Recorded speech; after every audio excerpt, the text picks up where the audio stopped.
good for us to get Travis Smith back out there. As you guys know, he hasn't thrown much, so that was important for us to get him an inning and then be able to sit and get back out there. So obviously he's a huge piece of what we're doing, but thought it was a close game to the 7th. I mean, I thought the job that Robert Hogan did was awesome. Got us 9 big outs. Johnny Hummel came in, got us 6. I think we retired 13 or 14 straight at one point, and then give them a lot of credit. They came back and we had a couple walks, and then all of a sudden you mix in a home run and there's the game. But tip my cap to their starter. He did a great job, kept a really good offense off balance for a long period of time. Let's take questions directly from Mitch, front row on the right. Mitch, or Daniel Hager, Kentucky Sports Radio. Mitch, as a senior leader on this team, how do you kind of spend the night getting the guys, rallying the guys to come back out tomorrow morning and perform better? Yeah, same thing as always. They're a good team, and like Coach said, we were in the game the whole time, and we felt confident as a team that we were gonna get that inning and get that swing and get us back in it. But the same thing, preparation is business as usual. So. Let's go to the front row on the left. Mark Etheridge, dealing with baseball. Mitchell, what was Holman doing to make it so hard to hit today? Yeah, I mean, anytime a pitcher can, throw 2 or 3 pitches for a strike, it's probably going to give the offense some trouble. But hats off to him. He did his thing, and like he said, he kept us off balance most of the game. And like I said, though, I feel like we were one inning, 1 pitch away from turning around. More questions for Mitch? If not, Mitch, thank you for your time. Appreciate it. If you have a question for Coach, please raise your hand. Front right. Coach, things kind of got away from y'all in the 7th, but as we've talked about all season, your mantra is wins and losses expiring at midnight. But when you guys got to come around and tomorrow morning, you'll be right out here again at 9:30. Does that kind of change, or just kind of hammer that more home? No, that's the beauty of this team. That's why, in my opinion, one of the main reasons why we've been so successful this year. And this league is an absolute grind, and to go wire to wire to lead the league and to win it, I mean, that is a real challenge. And in my 18 years, it's the first time I've been a part of that. Been fortunate enough to win it 3 times, but never go wire to wire. So, and the only way you do that is, look, you can't ride the roller coaster. I mean, this team, this league, this sport, this, life, man, if you allow it, you better hang on. You better hang on tight. You've been having white knuckles, you're hanging on so tight. So you got to be able to move on. And this team has done that as good as any team I've ever coached. And I'm confident they'll do the same thing. Left side, front row. Minge, what did you see from Trevor? I mean, what has he been going through? I guess it's been, 3 weeks since he's pitched, something like that, right? Travis? Travis. Yeah. And what did you see from him? It looks like his velocity was good. Yes, to me, that was the number one indicator.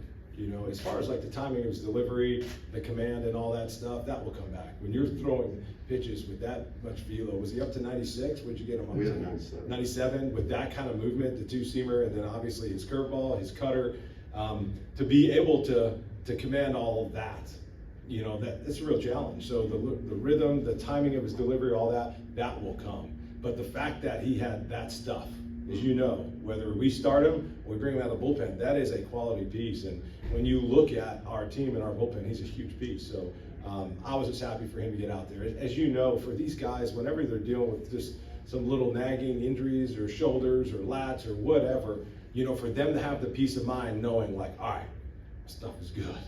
Like, I can get back out there. I thought that was a huge step for our team and definitely a huge positive going forward. Front row in the center.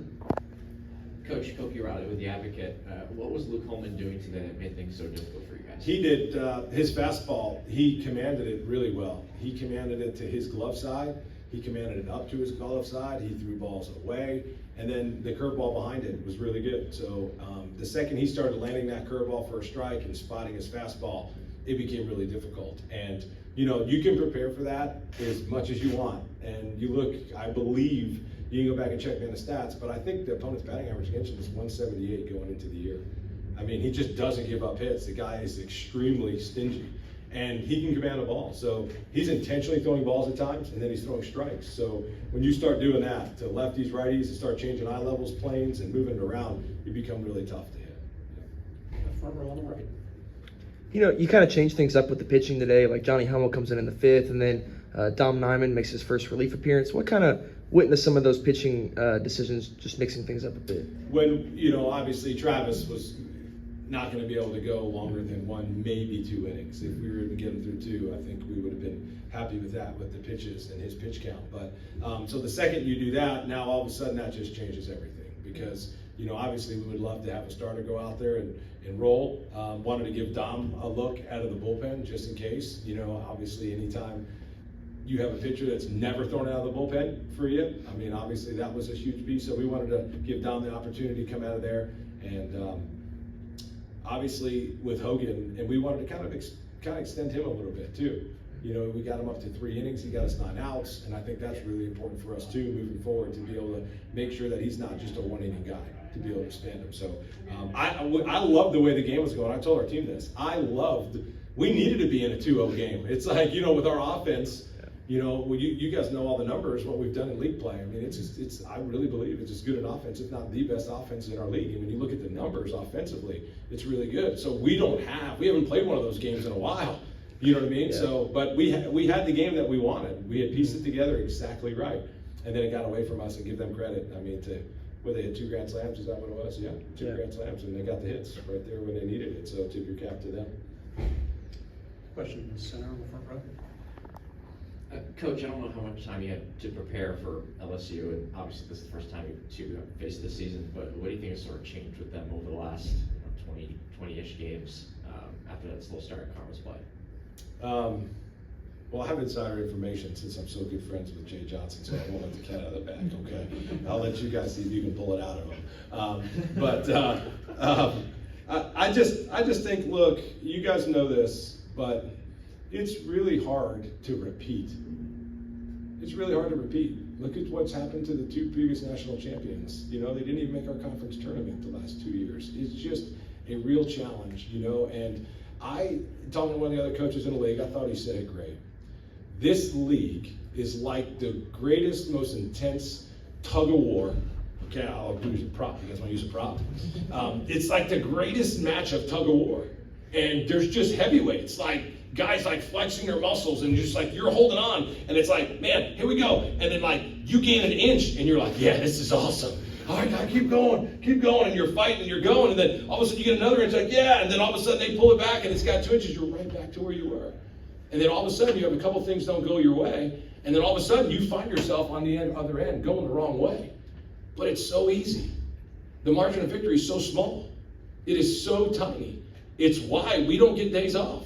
It's why we just anytime we get a minute to just try to catch our breath, we're just trying to catch our breath and looking for, TO to regroup. And to do that over and over and over, it's just really hard.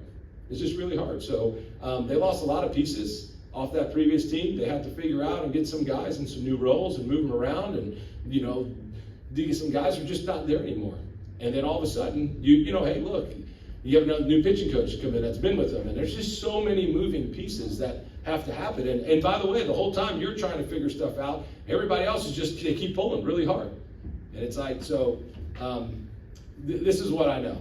I will say this, and I believe this with all my heart. Jay Johnson is one of the best coaches in all of college baseball. And if there was somebody who was going to figure it out, it was him. And sometimes it just takes longer. It just takes longer. And